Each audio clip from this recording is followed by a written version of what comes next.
Hello, everybody, and thank you for tuning into the Mixed Texan Reports. So today I want to talk about the Wicked Witch of the East, Kathy Hochul, and the Governor of New York. This woman really is looks like a witch, in my opinion. But anyway, she basically tells the Republicans in her state to get on a bus, get the hell out of here, go down there with Ron DeSantis. Check this out. And we're here to say that the era of Trump and Zeldin and Molinaro, just jump on a bus and head down to Florida where you belong, okay? Get out of town. Get out of town. Because you don't represent our values.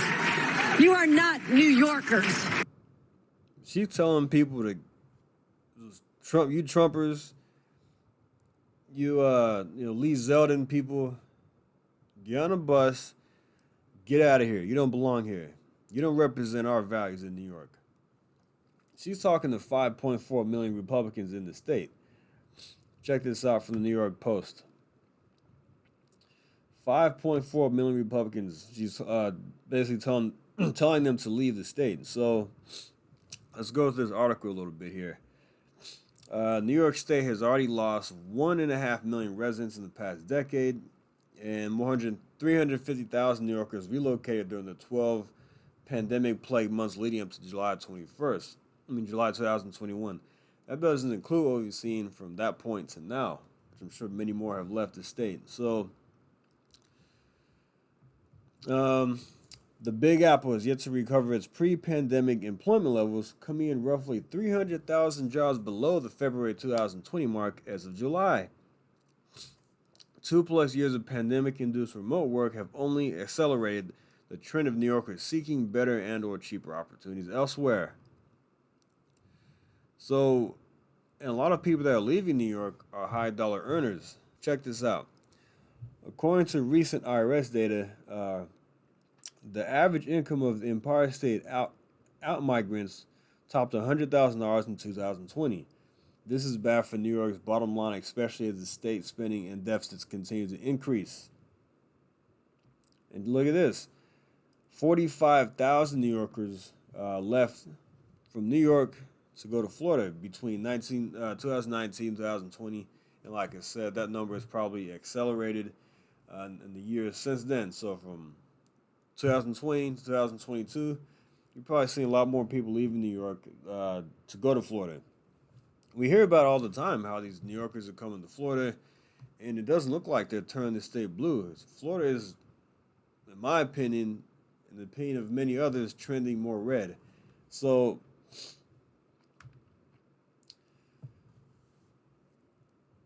40%, according to a recent poll, 40% of New Yorkers want to move out of the state.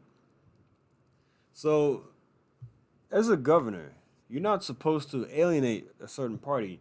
She should be trying to unite people. How do we get these people to come over to our side? You're supposed to make them feel welcome. Even if you're not the opposing party, make people feel welcome to be inside your state. I mean, people are leaving like crazy. Manhattan lost 6.9% of its population in 2021, the most of any major U.S. county. Look at this from the Census Bureau. New York State has lost 6.9%. So top 10 counties, Brooklyn, Queens, Bronx on the list, as well as Hudson County, New Jersey. Hudson and Queens both recorded a 3.1% dip in population. The Bronx saw 3.2% in population, and Brooklyn saw a 3.5% decline. So, how does this make any sense for her to call for residents to leave her state when the tax base is fleeing? Look at this.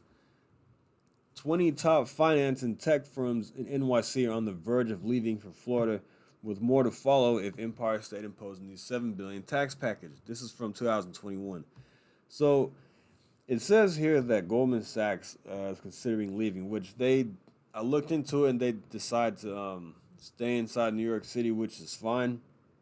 That's their prerogative to do so.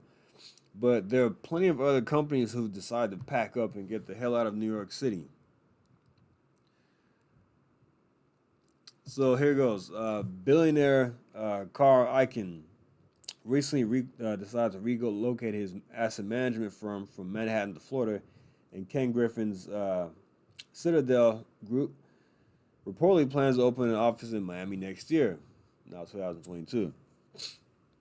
Paul Singer is also moving the headquarters of his $41 billion hedge fund, Elliott Management, from Midtown Manhattan to West Palm Beach. Blackstone, an NYC based private equity alternative investment and management firm with assets of $34 billion, also announced it's going to Miami.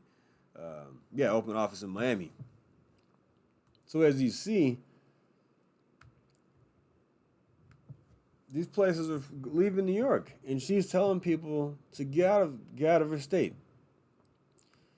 Look, states with the highest and lowest tax burdens. CNBC article here. So the states with the highest tax burden, look, who's at the top of the list? New York, 12.75%. You notice all the top states are blue states, as you see anyway. And so guess who comes in at number 6 with the lowest tax burden? Florida.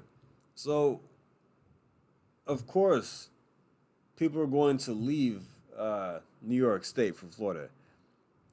So what she needs to do as a governor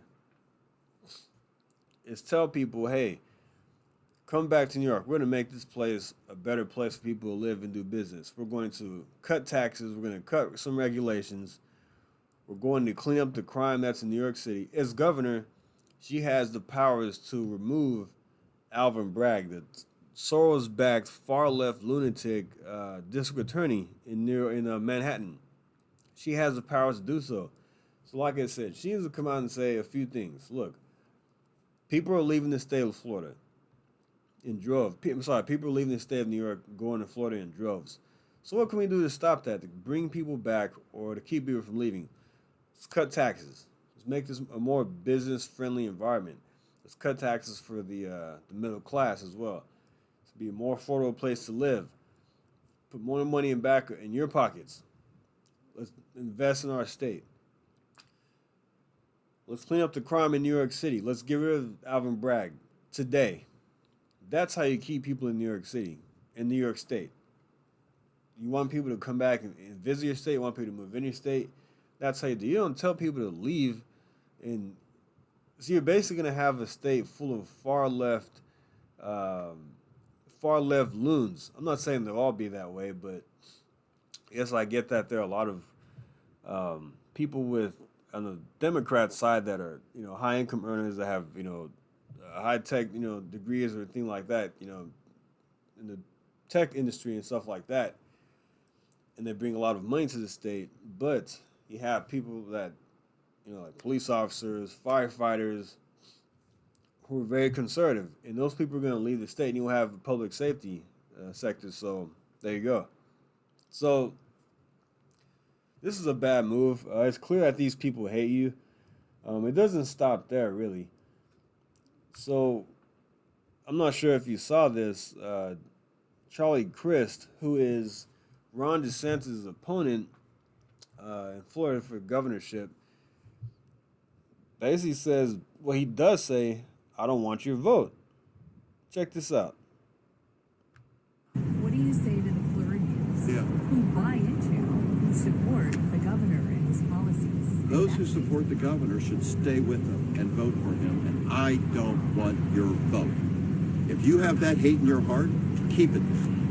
I want the vote of the people of Florida who care about our state. Good Democrats, good independents, good Republicans. Unify with this ticket. Unify with Val Demings and Charlie Crist. Unify with us. Those who are haters, you're going to go off in your own world. And you better get right.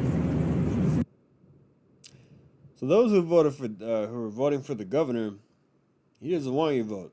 How many people is he talking to? Let's take a look.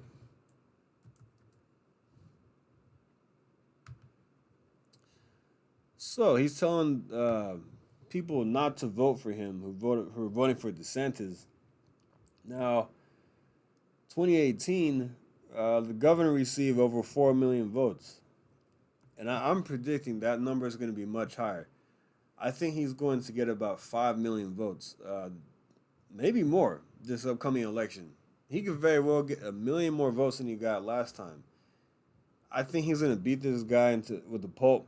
Um, he's going to beat the brakes off this guy. So you're telling at least 4 million people to not vote for you.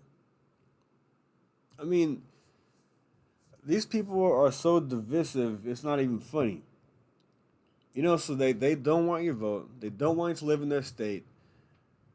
These people hate people that have that support the America First agenda. What kind of hate in your heart is he talking about? Ron DeSantis has done great things for the parents of Florida, the teachers of Florida. He's done great things for the kids out there and getting rid of the CRT nonsense, fighting against the CRT nonsense. He's made this a very business friendly state with low taxes. I mean, they have had low taxes for a while, but a lot of people are coming to Florida for the low taxes. He's welcoming people in the state. People are coming there to vacation. Florida's been like a safe haven from the pandemic. You know, people have been flocking to Florida in droves, like I said, for vacation reasons, to move their businesses, or just to move their family in general because you have more freedom. So it doesn't sound like DeSantis has a lot of hate inside of his heart, like this guy says. I don't see it. I mean, if you try, he supports law and order.